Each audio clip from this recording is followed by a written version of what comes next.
Yeah, hi everyone.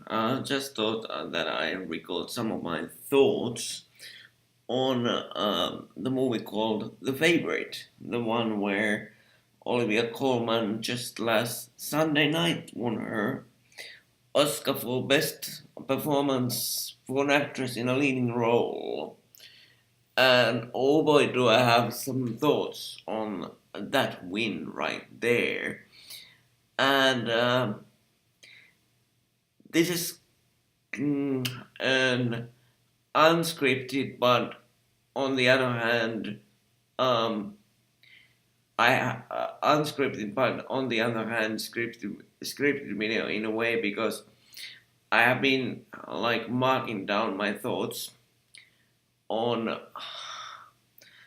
like if I go in order, how is the favorite as a movie, and how is Colman's performance in her role as Queen Anne, and comparing that performance to the one performance in that Oscar category of leading actress uh, of of Glenn Close, who I thought should have won this Oscar for a couple of reasons. And I'm gonna list those reasons in a while, but as I said, first on how is the movie in general the favorite. And I have to say that I enjoyed the favorite very much. It was a very enjoyable period piece of a movie that, if I understood it correctly from the um, press materials and all other marketing materials that have come out, is not really based on any like real life events, but is a product of imagination. And at first I thought that, oh boy, I'm not gonna enjoy this movie. It's gonna be a very boring experience, and I thought I was gonna look at my clock the whole time. But when the movie got really going, I started to enjoy it because I enjoyed the three actors or actresses, Olivia Colman, Emma Stone, and Rachel Weisz in their roles in the movie. Olivia Colman as Queen Anne, uh, Rachel Weisz as Lady Sarah, and Emma Stone as Abigail. And their like three-way chemistry worked very fine. It was nice to watch. I enjoyed immensely the performances of Rachel Weisz and Emma Stone. They were fine. Um, they had the most interesting material in the movie. I thought that Olivia Colman in her role was kind of fine, but kind of not fine. And I will come to my reasons in a while. But the plot of the movie, in a nutshell, is that this Queen Anne and Lady Sarah are like ruling the country as a force of two very strong-willed women, and then this young Abigail turns up and turns the whole power structure on its head. And let's just say that interesting things come there after. Um, and if you enjoy period pieces with beautiful gowns and beautiful sets and like really attention to detail kind of movies, this is the movie. This is the movie for you. It really is. If you don't enjoy those qualities in a movie, then I wouldn't suggest this movie. ever for anyone, because it can be a bit boring and be a bit long if you don't enjoy that kind of thing in a movie. But without any further ado, let me get to the meat of this video, which is that, do I think that Oliivia Colman was the rightful winner of the Oscar for actress in a leading role? And the short answer is heck no. No way she wasn't. Because I don't even understand why she was nominated in this category. Because let's be honest, her role as Queen Anne was a supportive role, at least in my mind. Because I thought all the time when watching the movie that Emma Stone was the leading actress in the movie, and Rachel Weisz and Olivia Colman were nice supporting acts or actresses, but they were Olivia Colman wasn't the leading lady in the movie, not by a long shot. She had, well, she had like couple of things that she was doing in the movie, like sitting in her wheelchair, which, by the way, was the funniest thing, as I myself use an electric wheelchair. To see that so-called wheelchair in the movie, but that's totally secondary. But she had like three things at the most to do in the movie. Her first thing was to lie on her bed and to say I'm tired. Her second thing was asking that can somebody rub my feet? And her third thing was to be angry, to be shouting like, hey, get out over here, I don't want you here. You are in the wrong place, what the hell are you doing here? I want you out. And comparing that to, for example, Emma Stone's performance as Abigail, it doesn't really compare, because Abigail was the leading character in the movie. She had the most screen time. She was driving the plot forward all the time. She was driving the story forward. She was driving the other two leading characters forward all the time. The same on some level can be said on Rachel Weisz, who was also had a very big role, but still didn't compare to Emma Stone. So, if you ask me, Emma Stone should be the one that was nominated for an Oscar for leading role for this movie. If you wanted to, like, nominate anybody from this movie. So Emma Stone was the one to be nominated. I don't understand how in hell was it possible to nominate Olivia Colman. Although some people might say that she was Queen Anne. Yes, she was the queen in the movie, but she wasn't the leading character or the leading actress. Not by any stretch of the imagination. And now we come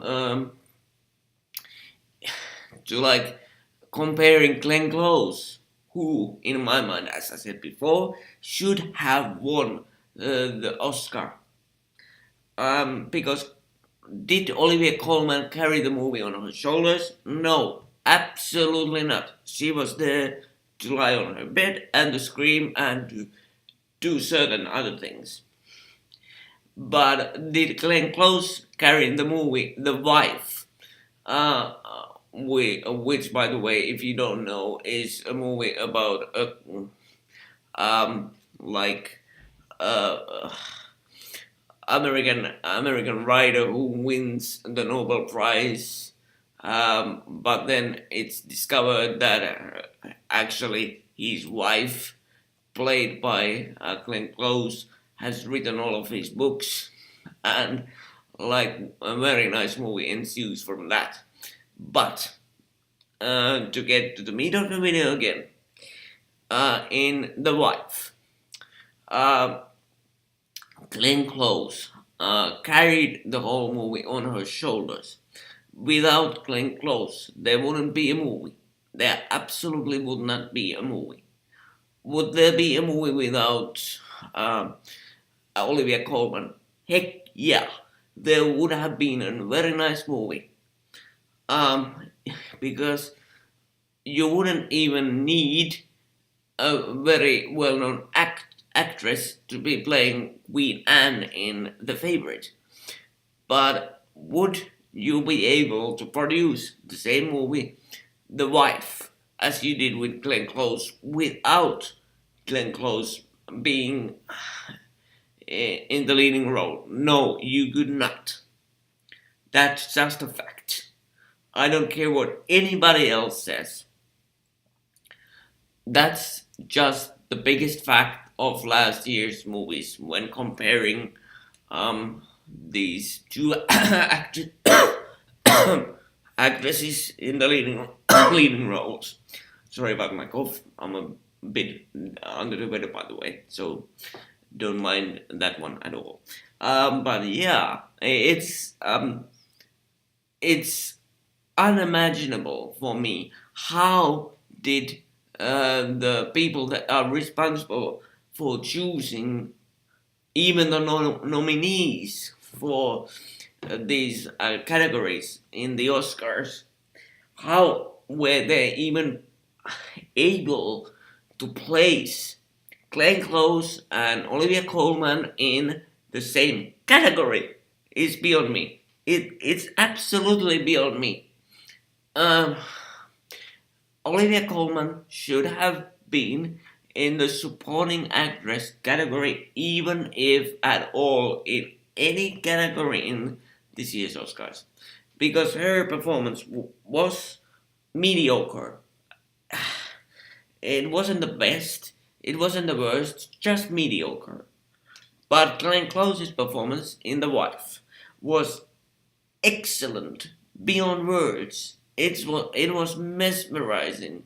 So I really think that the Oscars are so politicized inside of Hollywood that um that dare I say, yes I dare, yes I will dare, that I would like to know what did the producers of The Favourite do for Oliivia Colman to secure her the win.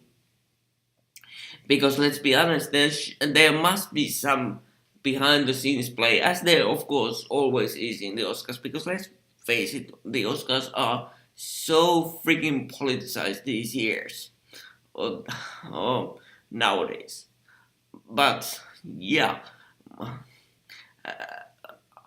I will continue saying it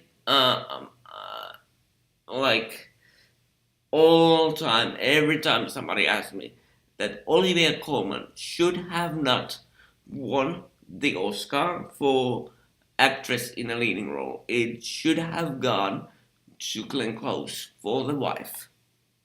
That's just it. There's no two buts about it. There will not be two buts about it. That's just how it should be. I think the Oscar was really snubbed from under Glenn Close's nose, because she was the most mesmerizing, or she gave the most mesmerizing performance of last year in my mind. And as a disclaimer, I forgot to say this at the start of the video. I nowadays I am a writing member of the Finnish movie press, so I have a press card. So I these days get to see like almost all the movies that come to Finnish movie theaters at any given time. So let's be honest, I have something to compare Glenn Close's performance against. Like the only performance that I haven't seen um, from the best actress category was it Melissa McCartney that got the one Oscar. I forgot even the movie that it was for, but that's the only performance in this year's this category of leading actress that I haven't seen. So making the comparison inside of the um that category is like if I had to vote now for the Oscar, Olivia Colman would have been my last choice.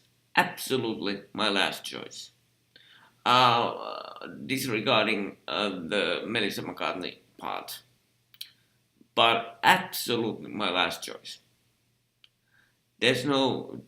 I'm actually. I have to say that for the first time in my professional, let's call it professional, writer's career, that has lasted now for about 5 months. Is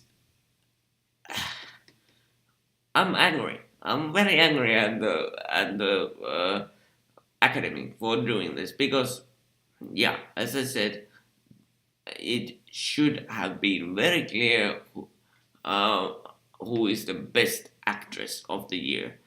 But hey, it's the Oscars, so magic can happen. Everything can happen. So, and okay, Olivia Colman gave a nice speech and all that, and people are like saying that, oh yeah, she had the best acceptance speech in the history of the Oscars for many years.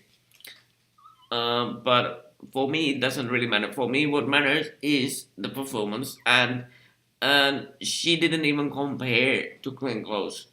Not even close. She did not even compare, and still they gave her the Oscar, which is totally beyond me. But yeah, and now that I have gotten that out of my system, just a quick side note here. I have started working, as I said, like 5 months ago for this Finnish media site called Viihteenolohuone, which enables me to watch movies like all the time, which is totally fantastic, and I love writing about it. Unfortunately for your English speakers, I write in Finnish because that's my mother tongue. But what I will now start doing, and I promise that I will really start doing it, I will start doing English language reviews on the movies that I have seen for the international people watching my channel. So yeah, this movie review job is the like culmination of my dreams. So as a many-year movie nut, I couldn't be happier.